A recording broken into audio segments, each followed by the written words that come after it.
you have it, all you transistor radio bugs. How'd that one grab you? That...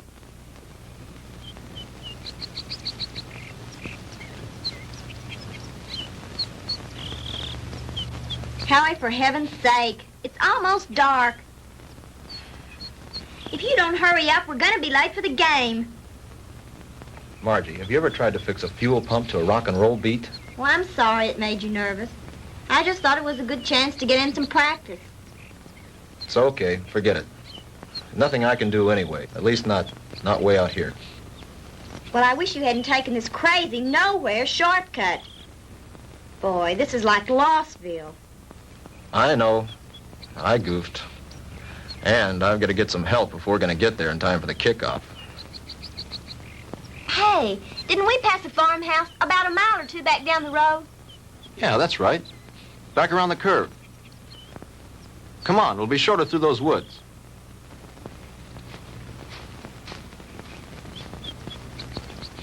Oh, Howie, look. I don't think we ought to go on that property.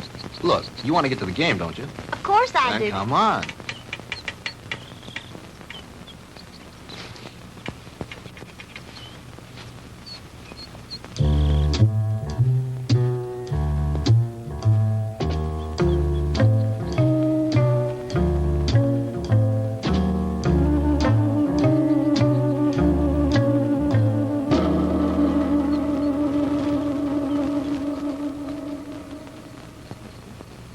It's cold. It's so dark, we should have brought the flashlight. It isn't working. Batteries are down and I forgot to replace them.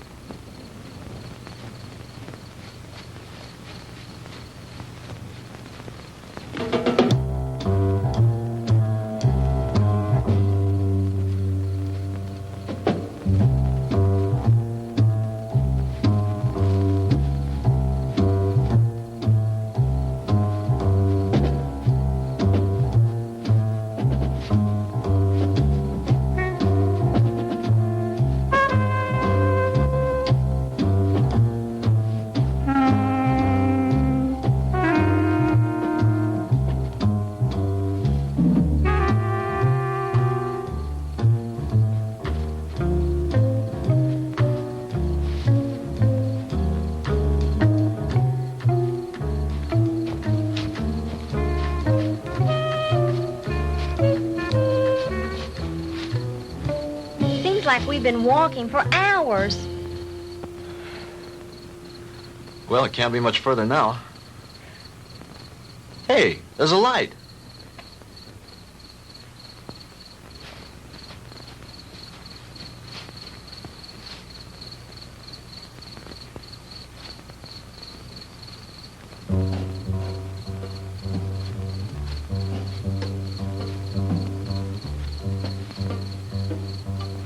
Huh. That's strange. Campfire way out here in the middle of the woods and nobody around. Kind of creepy, isn't it? Yeah. Hold it right there, both of them. Hey, Dad, what are you made up for? I mean, what's the bit? Hey, now, don't point that thing at us. It could go off. Come on now, who are you guys? What kind of a joke is this? I mean, out here in the middle of... Joke, boy? You think this is a joke? Howie, I'm frightened. Look at him. It's got to be some kind of a gag. This can't be for real. Howie, what's it all about? I don't know. Honey, do as I tell you. You edge around behind me. Tell me between them and you. Then run like the devil. Howie, not alone? Do as I say. What are you two young'uns doing out here? Quick, don't let them get away! Run, Margie! Head for the car! Stop, boy! I'll shoot!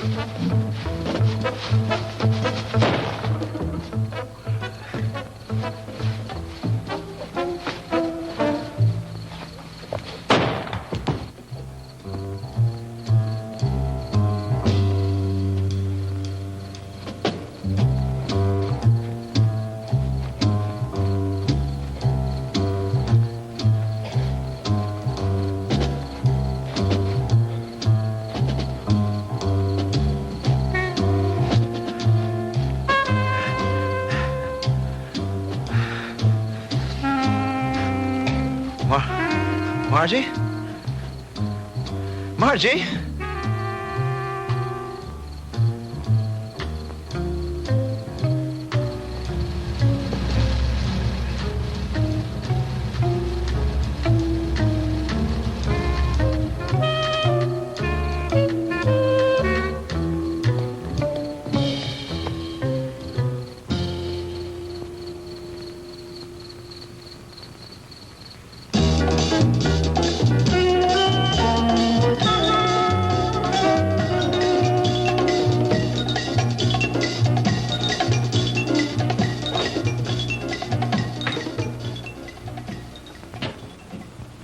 Oh, hello, Jim. What do you need? I need my ever-loving paycheck. What's the rush? Payday's tomorrow. I know, but Reed said you'd have it for me tonight. Oh, did he now? Yeah, that way I get a couple hours head start on my first vacation in 3 years. Relax. The girl's on her way up from accounting with it now. Where you going on this vacation? Some place that can't be reached by telephone, telegraph, teletype, or carrier pigeon. You don't think we'd interrupt your vacation now, do you?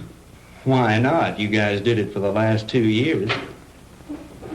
Jim, nice story you turned in. Well written. Had a lot of punch. When he talks like that, he wants something. As a matter of fact, there's one little favor I'd like to ask you to do before you leave. Uh-oh. Here it comes. As a matter of fact, here it is. The accounting department is certainly coming up with much more interesting figures lately. See you guys. Oh, come on, Jim. Now, this will just take a few minutes. Not much out of your way. All you have to do is get a few details and phone them in from there. From where? Carver Street Hospital. Murphy called in from police headquarters, and some college kid was brought in with a gunshot wound. Here's his name. Why doesn't Murphy cover it? He's on police tonight. He's busy on the cat burglar story. Who shot the kid? That's what I want you to find out. May not be anything in it, but you never can tell. Okay, I'll do it. But afterwards, I'm leaving for my vacation. Definitely, irrevocably, and finally. Do you read me Great White Fathers? Only too clearly. Have a good time. I intend to.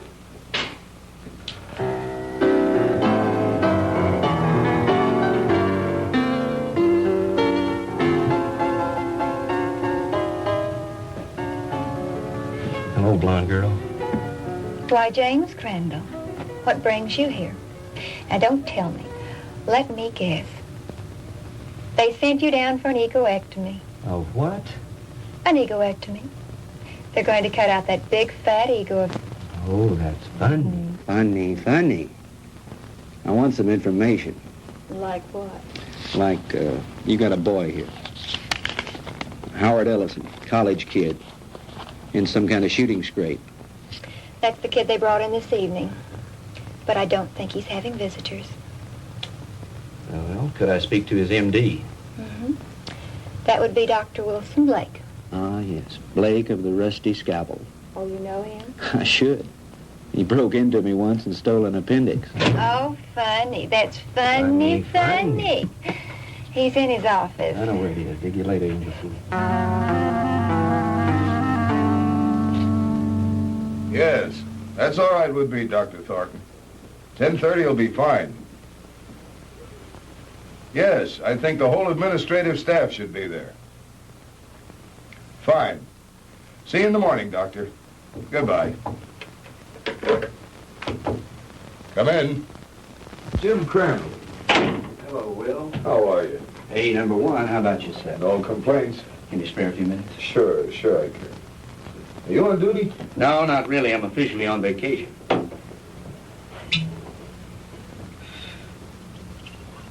Soda? Just straight, thanks. I bet you're here for a story on that Ellison boy. Good bet. Sit yourself down. So are some friends of yours. They left about an hour ago. Uh-oh, the local gendarmes, no doubt. Right. Lieutenant Partain and a couple of his men. They talked to the boy for about an hour and then finally... Wait a minute. Talk to him? You mean the Ellison kid's able to talk? Sure, he wasn't hurt too badly. The bullet didn't enter any of his vital organs. But the nurse said he couldn't have any visitors. Well, he can't. At least not now. He was too tired after that session with Partain. I want him to get some rest. Well, when can I see him? In the morning. In the morning? But talk, I gotta phone something into the editor. I can't fool around on this thing. I leave on my vacation tomorrow. Well, I envy you. We're so short-staffed here at the hospital, there's no telling when I'll be able to take a vacation. What did the kid say when he talked? He told a real weird story. The police have a transcript of it. I'd rather hear it from you if you don't mind. I don't think I should repeat it. I imagine the lieutenant would rather tell you himself. Oh, come off it, Doc. You know Partaine's not going to give me anything till he's good and ready. All right. All I can do is repeat what the boy said. But I'll warn you, you won't believe it. Suppose you try me.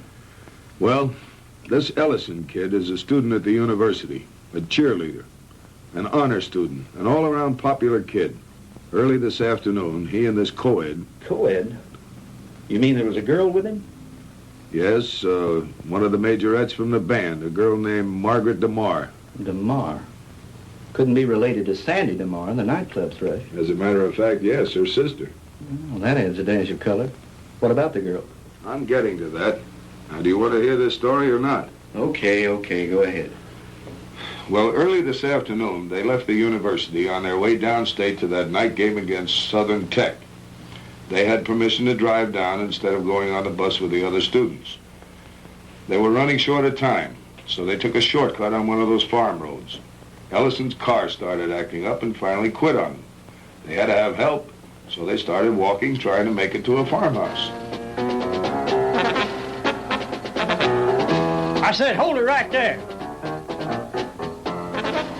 Hey, Dad, what are you made up for? What are you two young'uns doing out here?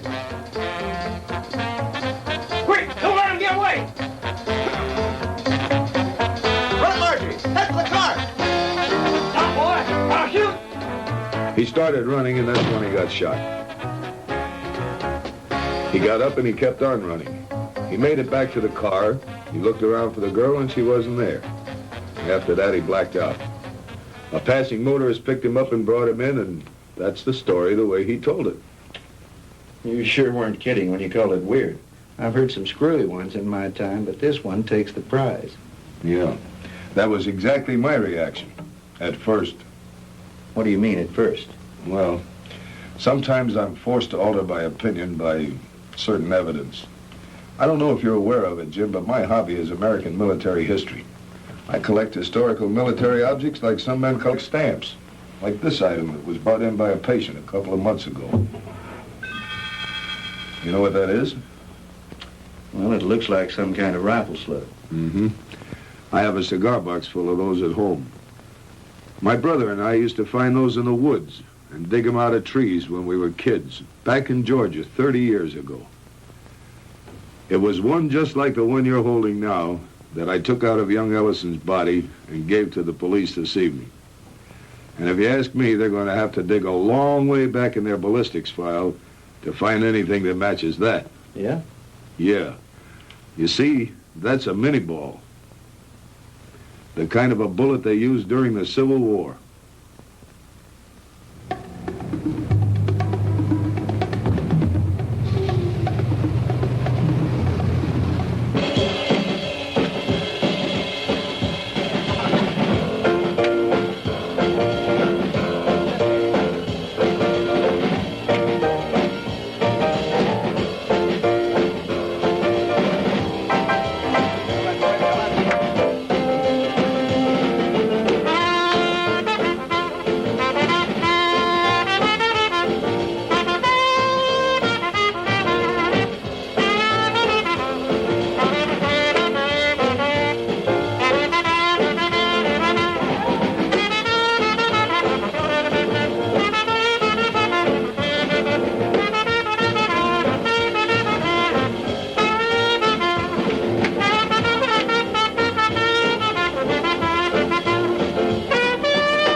Now, ladies and gentlemen, it is my privilege to present our heavenly little headliner and collector of 2 gold records, the girl with the orchid voice, Miss Sandra DeMar.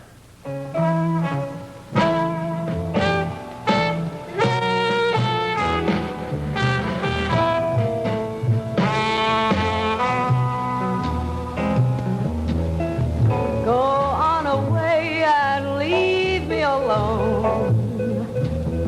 I want to be by myself when I cry.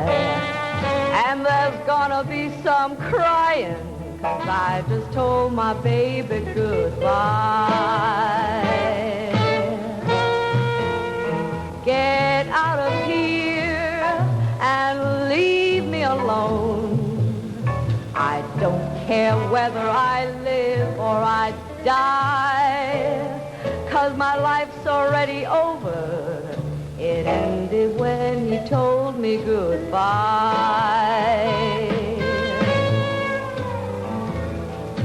Why is it everything happens to me and my dreams all explode in my face? He was my own for a while, but he's gone, and I know no one can ever take his place. So go away and leave me alone. I've got a right to my own private pride. Coming down with the sorrows, 'cause I just told my baby goodbye.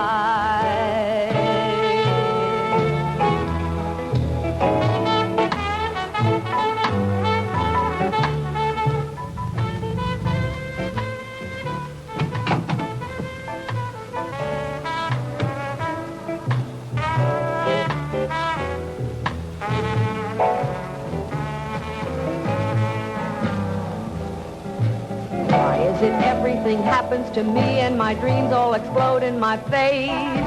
He was my own for a while, but he's gone, and I know Good evening, no Lieutenant. one. Evening, Ramon. No Is this visit official? Oh, there's nothing to worry about. We'd like to talk to Miss DeMar when she's through singing. Would you give her something while you're waiting? Thank you, no, we're on duty. Leave me alone. I've got a right to my own private cry. I'm coming down with the sorrows, 'cause I just told my baby goodbye.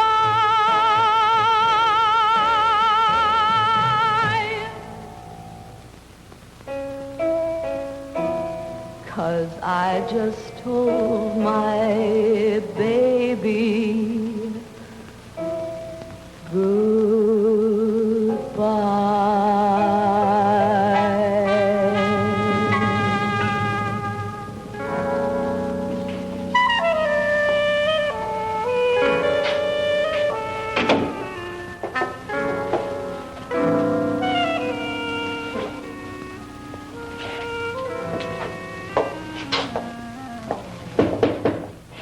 Yes.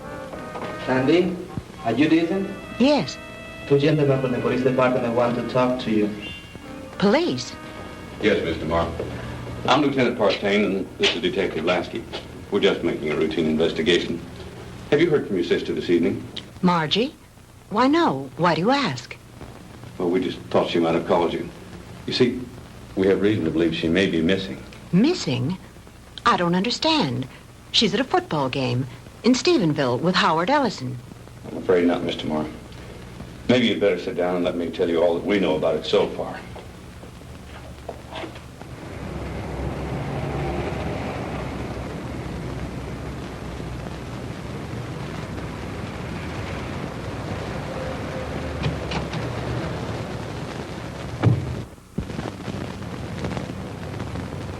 Well, Lieutenant Partain, is it a raid or a payoff? Lasky, we got the Walter Winchell of the Boondocks again. You been talking to the DeMar girl?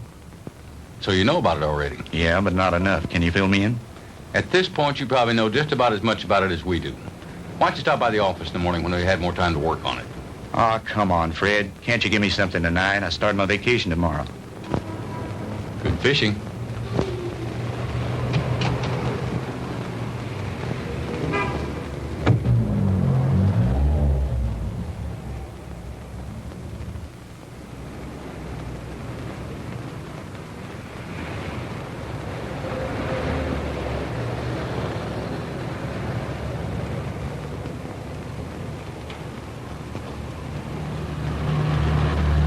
Miss DeMar? Yes? I'm Jim Crandall with the Sentinel. Could I talk to you a moment? I'm sorry, Mr. Crandall. I really haven't time to talk. I've got to get home in case my sister calls. Well, that's what I wanted to talk to you about. Can I give you a lift home? Thanks, but I'll take a cab. Well, they're kind of slow this time of night. Well, all right, if you're sure it's not out of your way. Of course not. It's part of my job.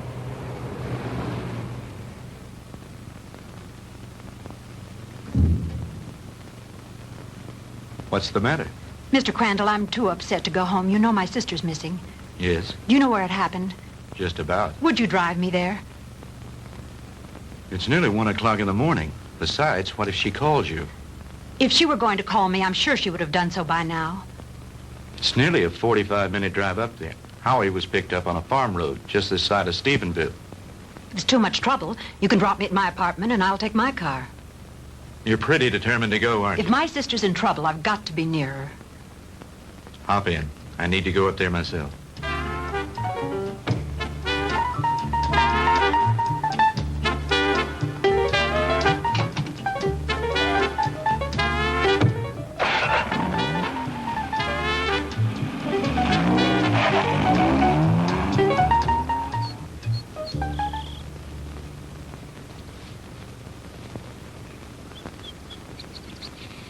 Lieutenant, we checked that house from top to bottom.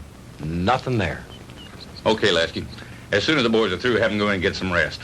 We've done everything we can do here. Maybe the sheriff and his bloodhounds will turn something up. Right.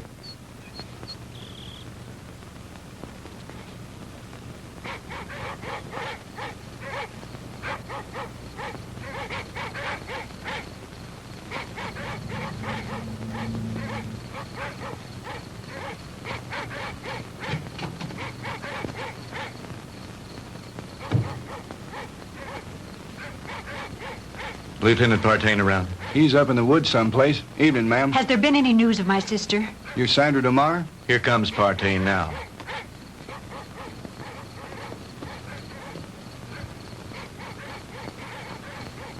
Lieutenant, have you found her yet? I'm afraid not. Crandall, what'd you bring her out here for anyway? I made him bring me, Lieutenant. Can you tell me anything about Margie? No, ma'am, I think you both made a trip out here for nothing. Why don't you go home and get some sleep? He's right, Sandy. You should do as he said. Jim, somewhere out there in that horrible blackness, it's my sister. Those dreadful dogs.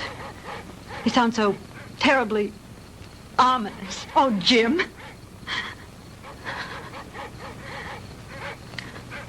Come on. We'd better get back.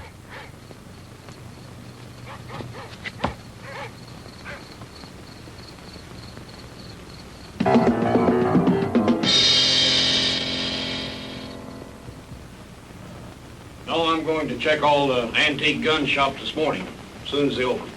How about the kid's parents? You contact them? Lieutenant, Ellisons live in Denver. I tried all night to call them, but they weren't home. How about a cup of coffee, Jim? Yeah, black. What about the kids at the university? Ellison's fraternity brothers. I talked to everyone in the dorm. They like him. What do his professors say about him? Bright, popular boy, good scholastic records, level-headed, down to earth. Not the kind to make up wild stories.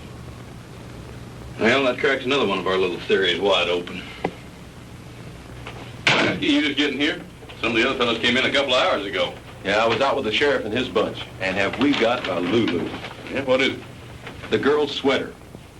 We found it out in the woods not far from a smoldering campfire. Go on. Well, we gave the scent to the dogs, and they took off like Moody's goose. Well, we followed them for about a mile or two, till they got through the woods and into a small open space. Well, the dogs got about halfway through the open space, and then they stopped. Well, you've never seen so much confusion of tangled dogs in your life. They didn't know which way to go. The scent had stopped right in the middle of nowhere. It was as if the girl had just been snatched off the face of the earth into thin air. Wait a minute. You mean no footprints, no tire tracks, no nothing? Well, nothing but this. Well, so you found part of a costume. Costume? This is the real article. I checked it out. What do you mean, checked it out? Look at the label on the inside. McCord Brothers. McCord? Outfitter to the military. Charleston, South Carolina. I checked with the Charleston department, and they gave me some very interesting facts from one of their newspapers. It seems that McCord Brothers, the company that made that hat, burned to the ground in 1869 and was never rebuilt. It's been non-existent for over 100 years.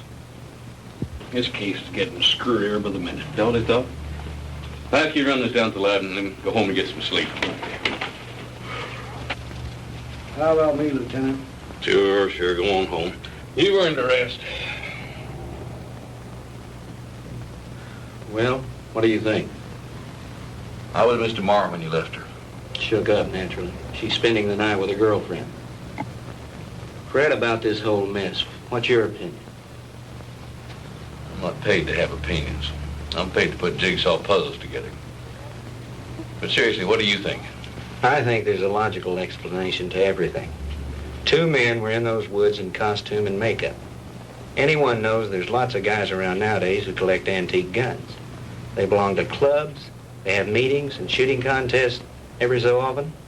A couple of them got liquored up a little, wanted to have some fun and scare the kids. But something went wrong. It's as simple as that. My hunch is, as soon as they get up enough nerve, they'll come in, give themselves up. It's a nice theory, Jim, but what happened to the girl?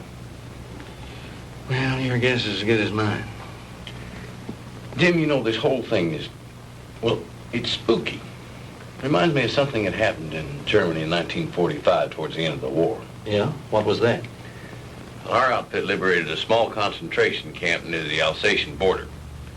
When we took it, we expected to find the usual half-starved, ragged inmates.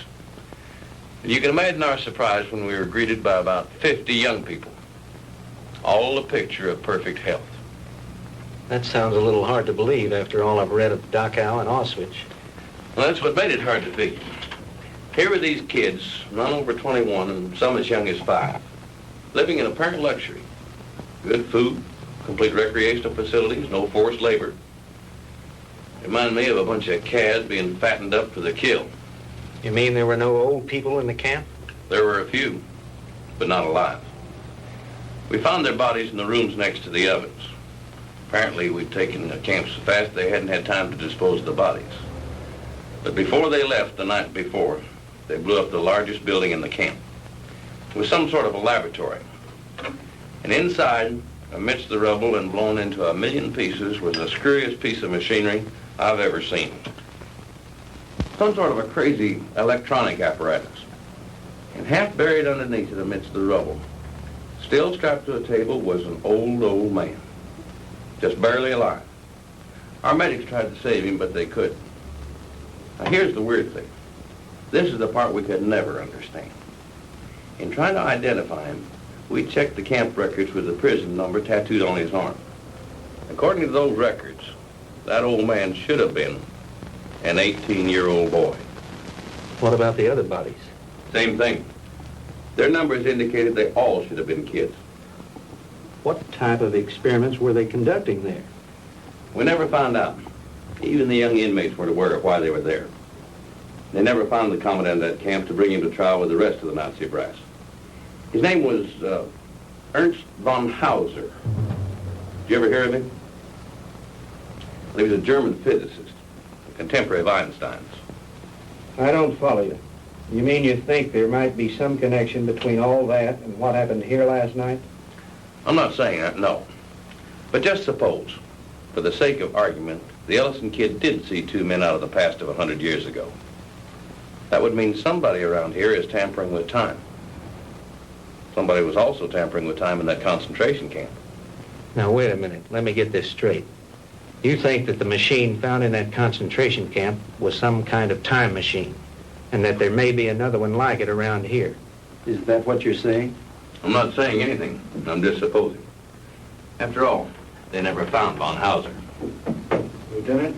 Yeah, Walt. Captain wants to see you in his office. Wants you to bring the file on the Maddox case. Be right there. How am I ever going to turn in a story like that? That's your problem.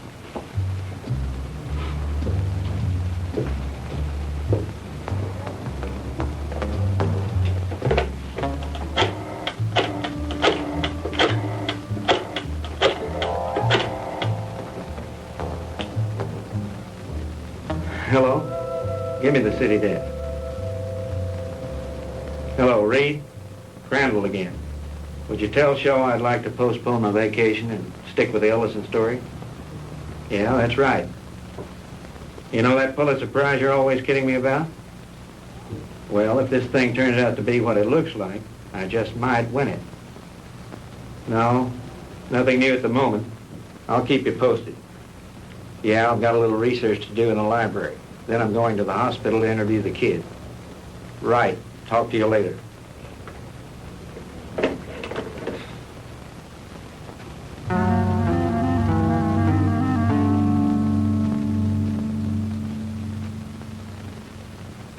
All right, Howie, you can go on with your story. That's about it, Mr. Crandall. I remember reaching the highway, and Margie wasn't there. And then I blacked out, and the next thing I knew, I was here at the hospital. And you really don't think, Howie, that those guys were just a couple of kooks in Civil War costumes? Mr. Crandall, I don't know how to explain it, but I got the distinct feeling that these guys were for real. I mean like something straight out of Gone with the Wind. Howie, what's your idea of what happened to Margie? Do you think these two guys grabbed her? I don't know, Mr. Crandall. I don't know. That's what's bugging me out of my skull. Nurse, is Mr. Ellison awake? Yes, he is. He has another visitor, but you can go on in. Thank you.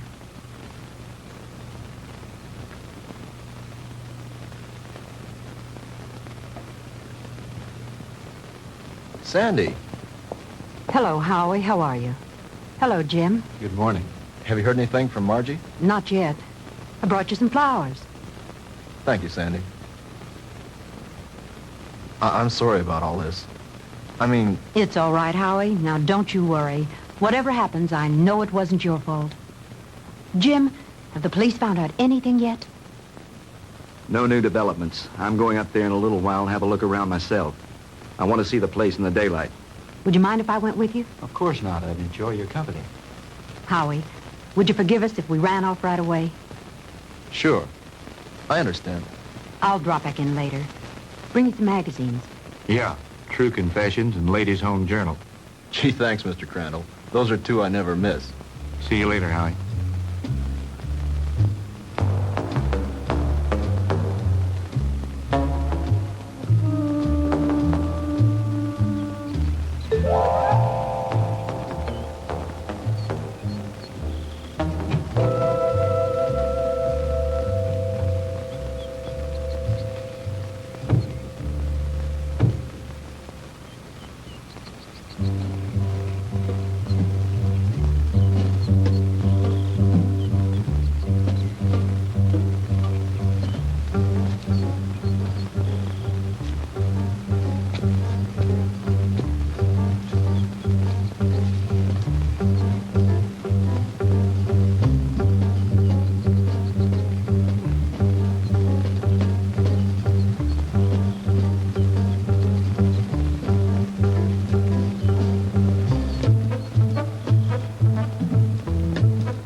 Looks like the typical haunted house, doesn't it, Jim? Yeah. The meadow where they found the cap and where Margie's trail ended is supposed to be nearby. Do you think this old place has anything to do with her disappearance, Jim? I don't think so. They searched it and didn't find anything. Her sweater was found somewhere in those woods. I think I'll have a look around.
get out of here.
What happened? I don't know, but we better get back to the car.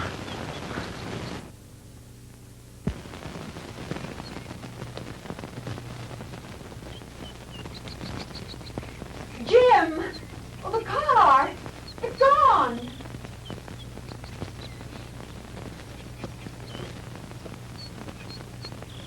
Jim, someone must have stolen it. I would have heard the motor start up. Besides, I have the key in my pocket. Well, this must be the wrong place. This isn't where we left it. This is where we left it, all right. But it looks different here. There are more trees than there were before. And that fence, that wasn't here when we came down the road. And the barbed wire fence is gone. Jim, we're lost. I don't think so. At least, not the way you mean. Jim, I'm frightened. It's all right. Let me think a minute. This road was paved, and now it's dirt. And there isn't a telephone pole in sight. I know. Jim, what is it? What's happening? I don't understand it. Where's the car? Where are we now? Jim, I know you know what's happening to us, and you won't tell me. And why not? What's going on? Fantastic. Incredible. I never really believed it. Tell me what's happening. Sandy. What's going on? What dreadful thing Sandy. is happening? Tell me. It'll be all right. Everything's going to work out. But we have to keep our heads. I believe our best bet is to follow this road and see where it leads. Come on.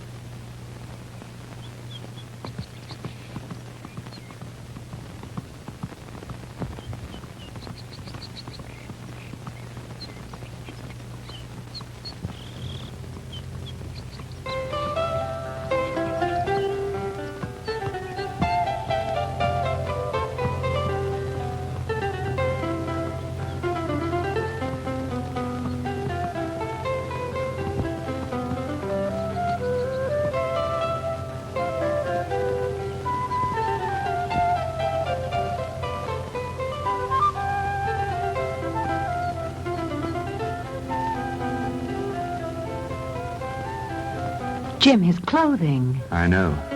Ours are just as strange to him, especially your short skirt. Friend, what year is this?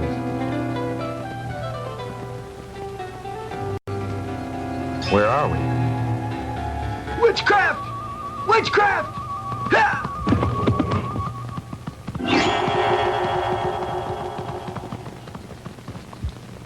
Jim. Honey, I don't know how to explain it, but somehow we've been set back in time. But Jim, that's impossible. Impossible. I know it's supposed to be impossible, but it seems to have happened. Well, let's not try to figure it out now. We've got to get somewhere to find some help. Some way.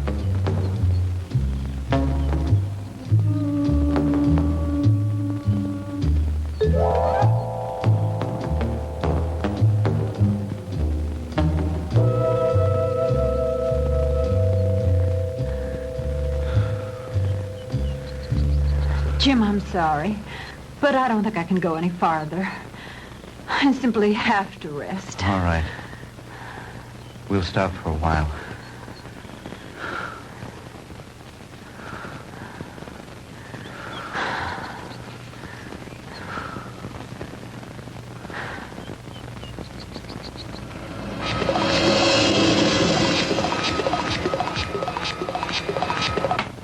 Welcome, my friends, to my little workshop. Do not be alarmed or cause unnecessary commotion. You are in no danger. At least, not for the moment.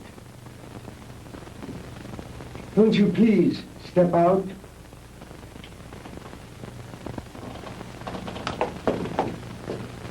I am Dr. Ernst von Hauser. These are two of my assistants, Manfred and Wolf. Where are we? I told you. We are in my little workshop. And I tell you again, please do not be alarmed. What time is this? What century are we in? Does it matter, my friend? There really is no such thing as time, except as a relative measuring device in your own mind. We're not interested in double talk. What happened to Margaret DeMar? What have you done with it? Please, Mr. Crandall, you will please remain calm. What have you done with my sister? Your sister is entirely safe, Mr. Marr, and I assure you I did not bring her here intentionally. She certainly didn't come here of her own free will. I didn't say that. I brought her here to keep her from harm. Then where is she? Let me see her. But of course. To the armor! Kommen Sie her! Schnell! To the armor. Bringen Sie Fräulein DeMar zu ihrer Schwester. Well,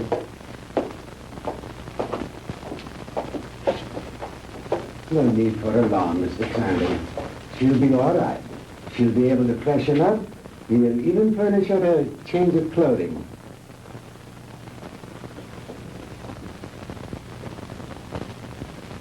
I notice you were intrigued by my servant girl, Didiana.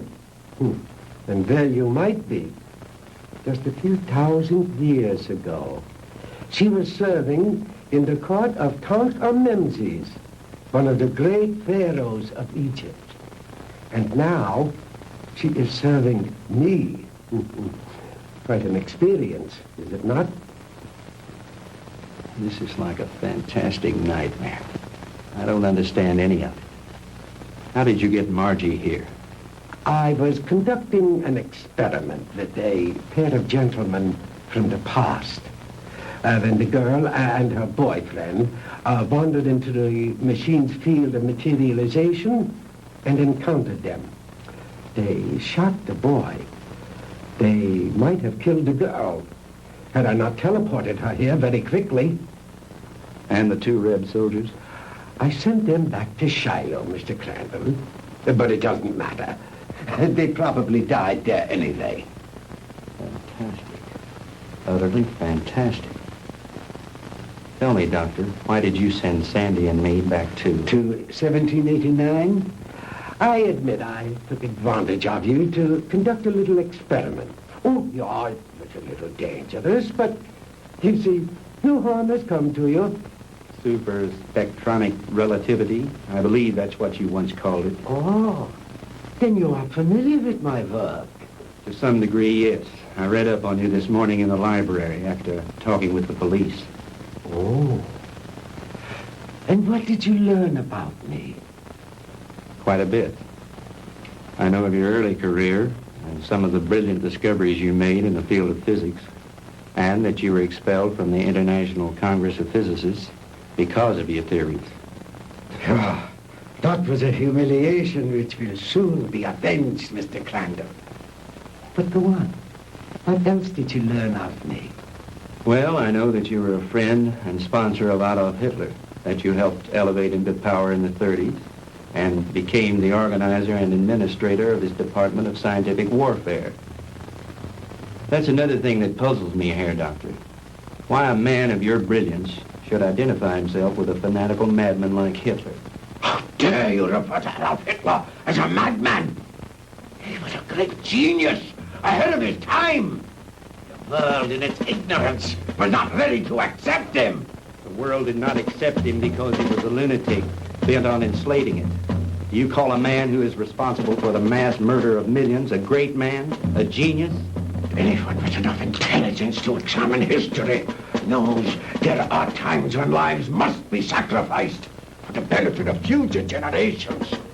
And he was willing to do this in order to lead his people into darkness, into oblivion. That's where he was leading them. And like all other power-crazed dictators before him, he failed. Thank God there were people in the world with enough courage to resist and to conquer him. What do you know in your stupid, petty little mind?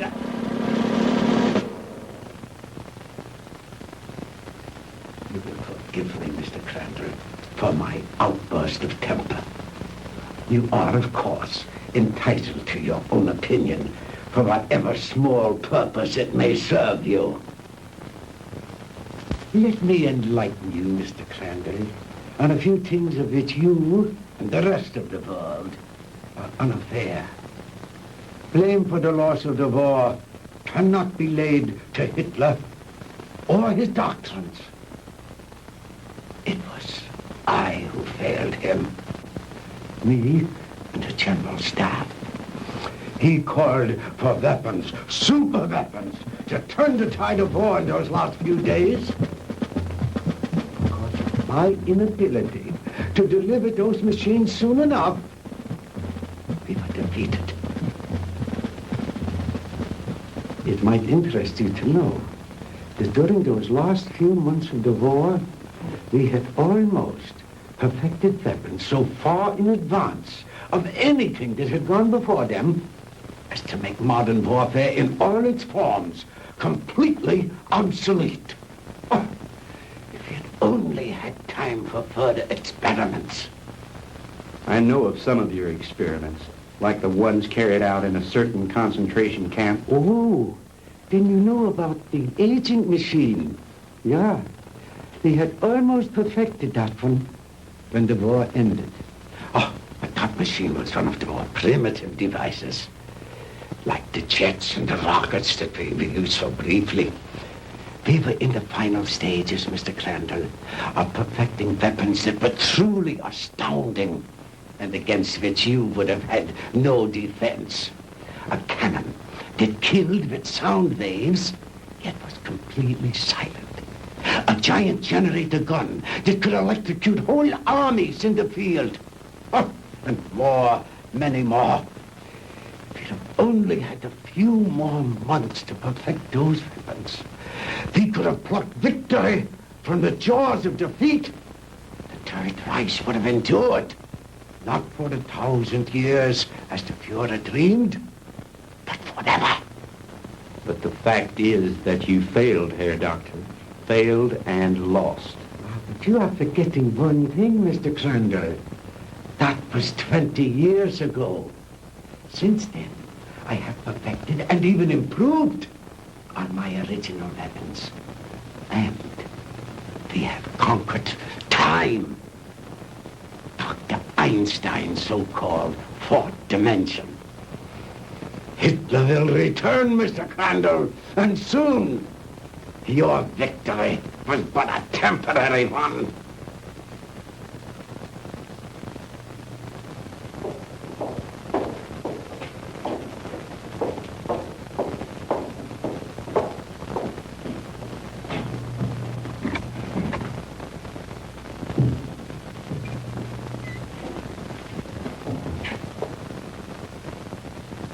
Margie, baby. Sandy! Honey, are you all right? Did they hurt you? Oh, Sandy, I didn't think I'd ever see you again. Oh, I'm all right.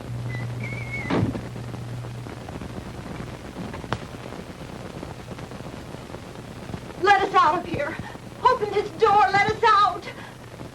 Please, don't let them keep us here.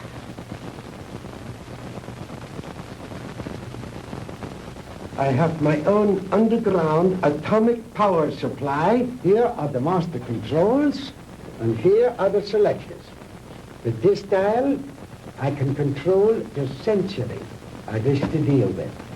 These other dials, of course, are for the selection of the year, the month, the day, even the hours and minutes, and even seconds. These are the acceleration switches with which I can control the velocity or speed of the passage of certain relative segments of time, just as you would increase or decrease the speed of an automobile. Is that too difficult for you to grasp, Mr. Crandall? Frankly, I'm beginning to doubt my sanity. You needn't. After all, there are very few people in the world who can understand even Dr. Einstein's theory of relativity. And my theories go far beyond his. But you are an intelligent man, Mr. Crandall. Perhaps I can explain it a bit more simply.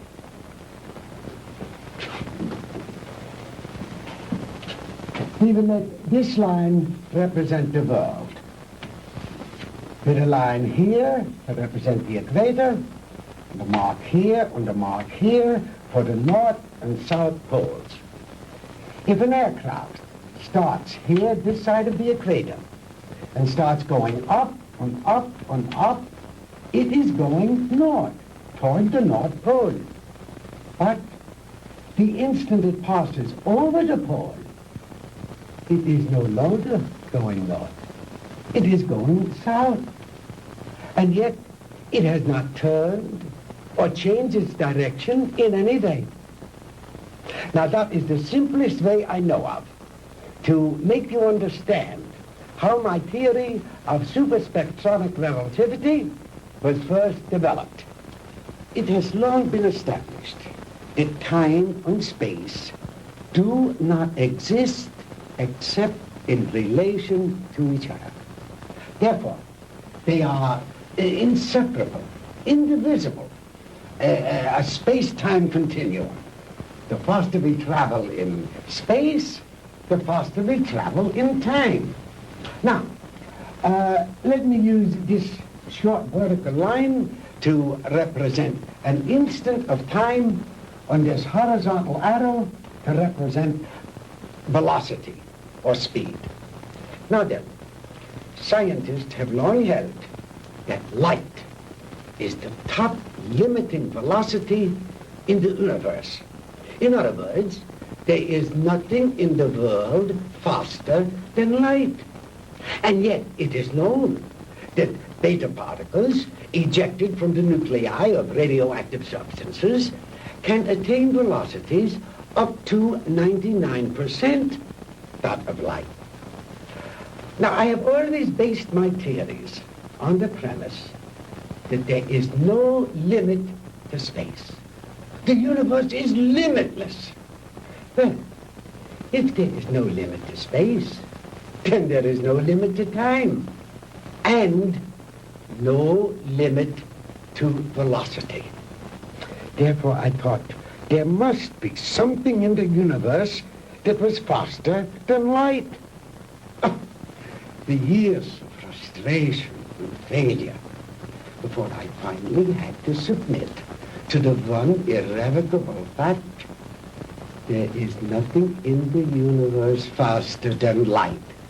But I discovered a new ray in the spectrum with a wavelength infinitely shorter even than that of the cosmic ray. This ray I called the minus ray. I'm afraid you lost me, Doctor. Well, in other words, while I discovered that the velocity of light is indeed the top velocity in the universe, that velocity need not remain constant. I discovered that through minus rays, velocity could actually be accelerated. And let me illustrate in this way. This line represents an instant in time. An instant, that is, in relation to our immediate vicinity in space. Now, if you enter a dark room or flip a switch, that room is instantly flooded with light. That is because that light, traveling at its great velocity, takes hardly any time at all to cover that small area of a room. It is immediate, instantaneous. Now, if that light had traveled any faster, it would have come on before you flipped the switch. Are you beginning to understand? I think so. Fine.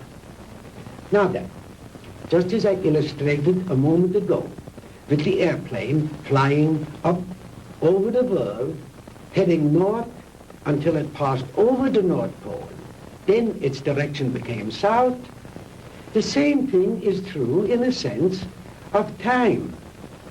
If the velocity of ordinary light, represented by this arrow, should be accelerated, then it will pass beyond the instant, represented by this vertical line, and no longer be moving in the direction of the future, but it will be moving in the direction of the past.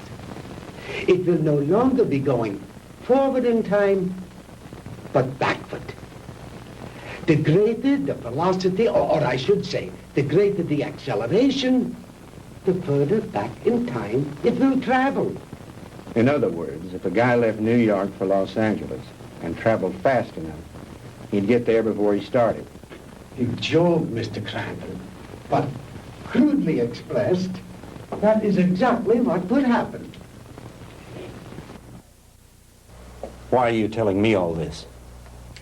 To impress upon you the superior scientific knowledge that we possess, my friend, and to illustrate why we would have won the war if we had only had a few more months. We were the slaves of time then. Time was our master. But I have changed all that. Now we are the masters, and time is our servant. Ah, you Americans are an egotistical, arrogant lot. How proud and superior you felt as you strutted through the ruined streets of our cities. The proud conquerors claiming the spoils of war. But that is only temporary, my Yankee friend. Soon Hitler will return. We will rewrite history. And the Third Reich will endure. Not for 1,000 years or 100,000 years, but forever. Immortality. The age-old dream of man is ours. The rest of the world will fall at our feet, and we shall rule for all eternity. Oh, Holt. Did you make the young ladies comfortable? Jawohl, Herr Doctor. And Manfred, did you see that Mr. Marr had a change of clothes? Jawohl. Good. The lecture is over, Mr. Crandall, and you look tired. If you will follow Manfred and Wolf, they will show you to your quarters. We weren't planning on staying. We want out of here now. I'm afraid that is impossible, Mr. Crandall. I must insist that you accept my hospitality. Now, wait a minute. Get your hands off me! Let go! Hornhauser, you can't get away with this!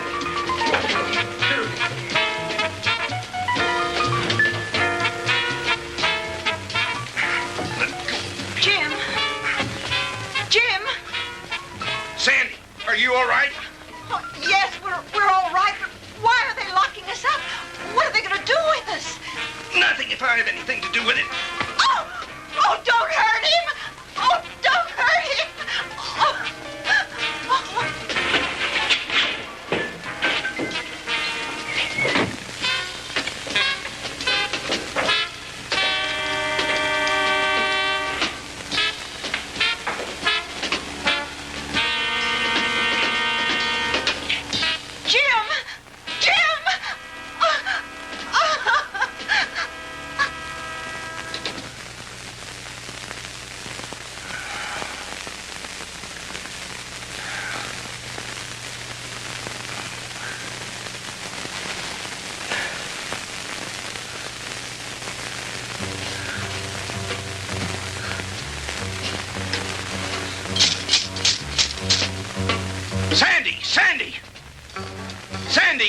Answer me.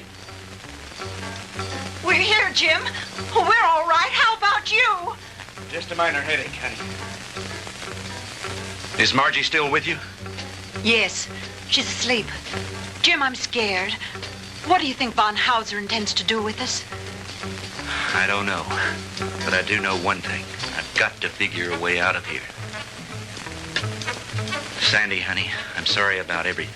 I shouldn't have brought you with me this morning. It wasn't your fault.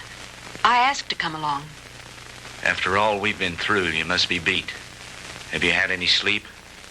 No, I was worried about you. Well, try to get some rest while I do some thinking. Okay. As soon as Margie wakes up, I will.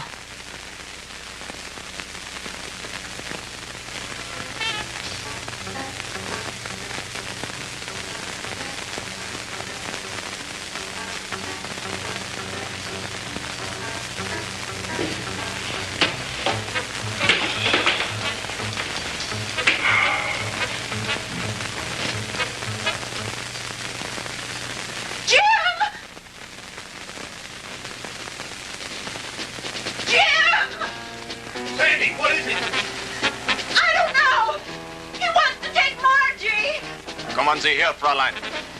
No, no, Sandy, don't let him take me. Kommen Sie her. No, no, Sandy. No, leave her alone. Take your hands off her.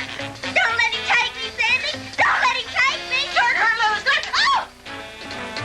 Sandy, who is it? What's going on? No, no.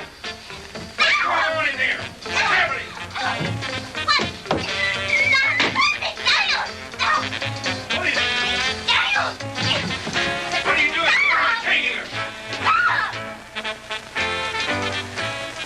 Margie! Margie!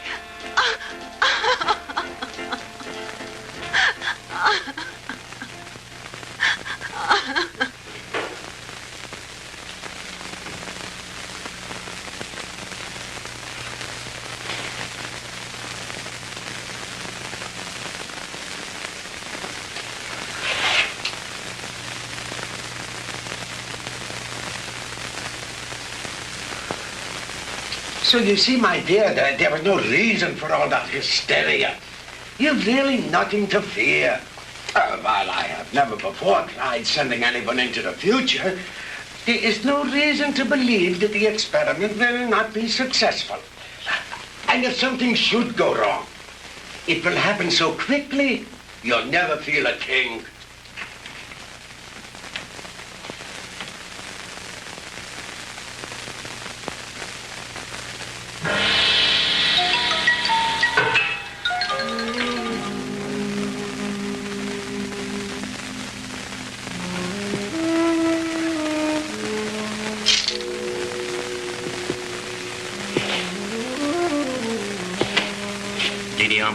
It is time you eat now.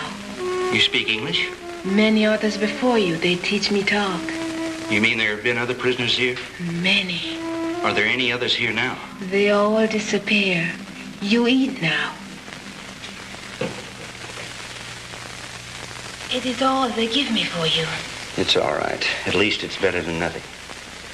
Didi Alma, you've got to help us. You're our only hope. No. I cannot help you. But you've got to. You're the only one. If you could get hold of the keys. No. They'll kill me. I cannot help you. Please, Didi Alma, listen to me. No. We'll never get out of here if you don't help us. Please, Didi Alma. Please. I bring you food. You eat. Thank you. Sandy, see if you can persuade her to help us. It may be our only hope. Someone come. I must go now. Was ist los, Herr?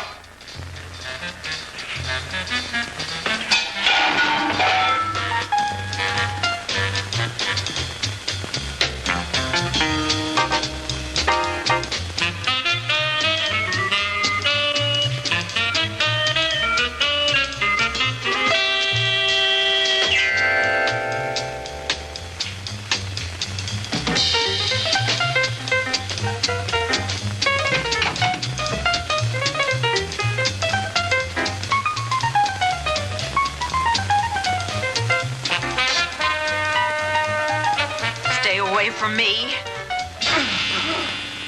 Oh!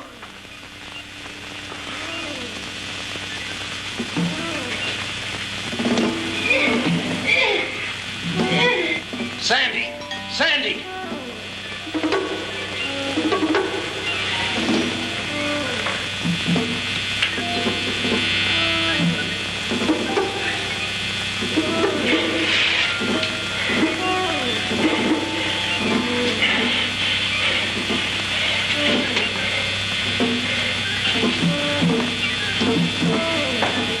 Sandy! Sandy!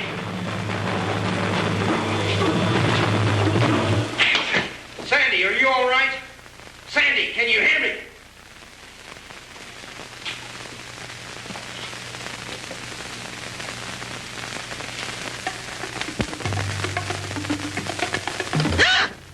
Sandy, honey, thank God you're safe. Quick, get his keys.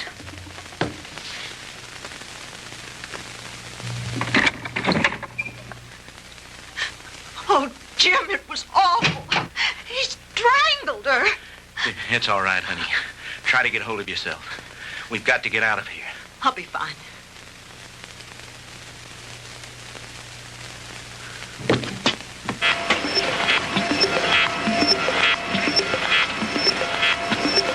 I told you, Mr. Mark, the struggle is useless. You will only tire yourself needlessly.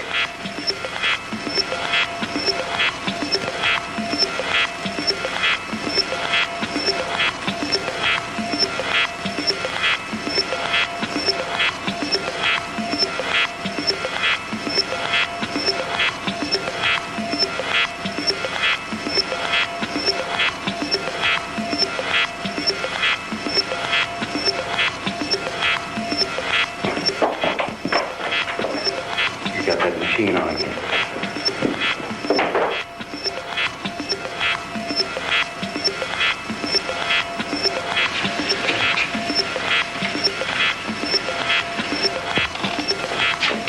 Switch it off, Doctor.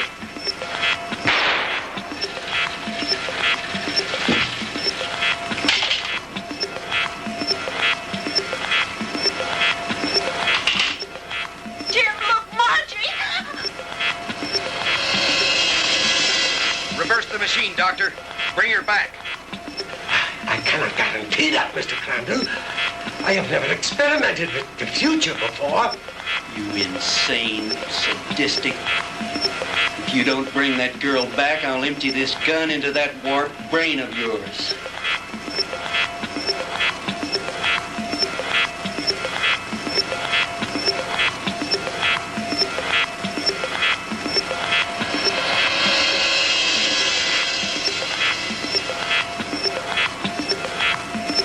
Margie, darling.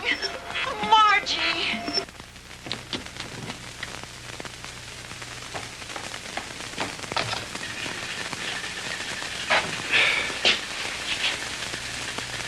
It's too bad, Mr. Crandall, that you are not interested in science. But you Americans are so impractical anyway. Jim, look out!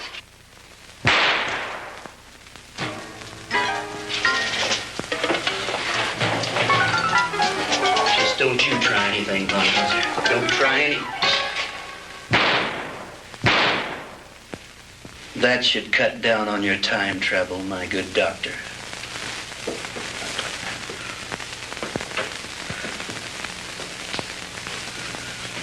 How about the attic? You searched that, didn't you? Yes, sir. That's where we found the Nazi soldiers and their radar equipment. Then this house has some connection. Crandall's car was found not too far from here. Von Hauser's headquarters must be around here somewhere.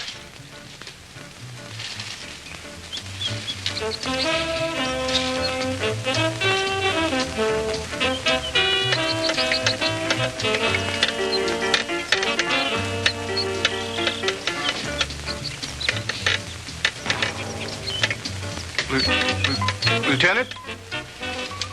Yeah?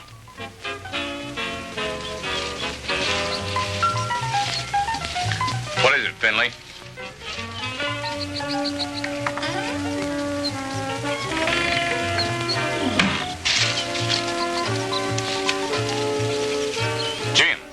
the Mars.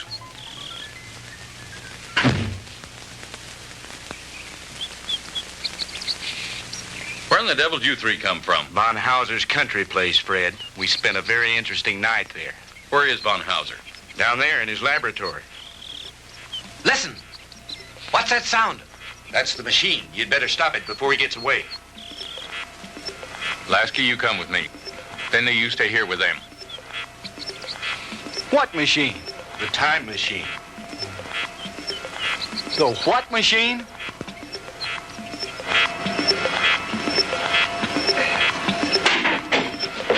All right, Professor, hold it right there. Get away from that machine.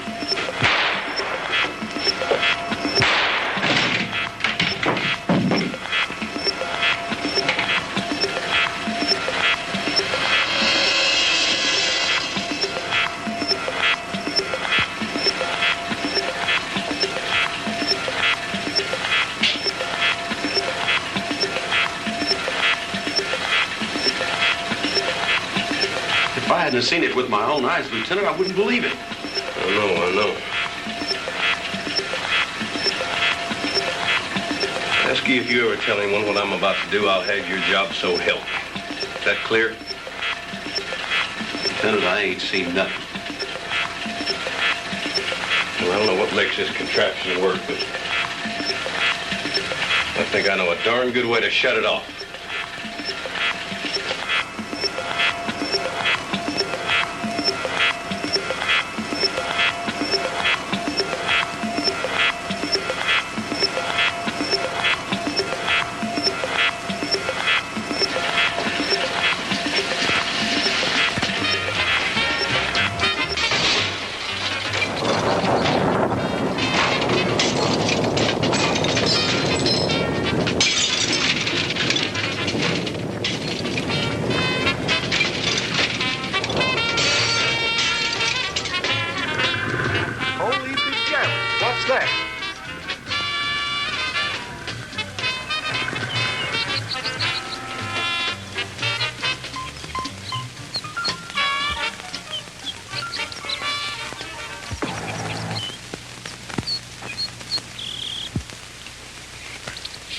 What happened down there, Fred?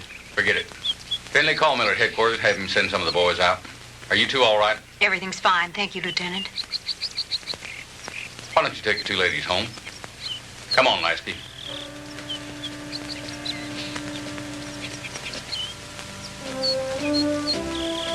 The machine?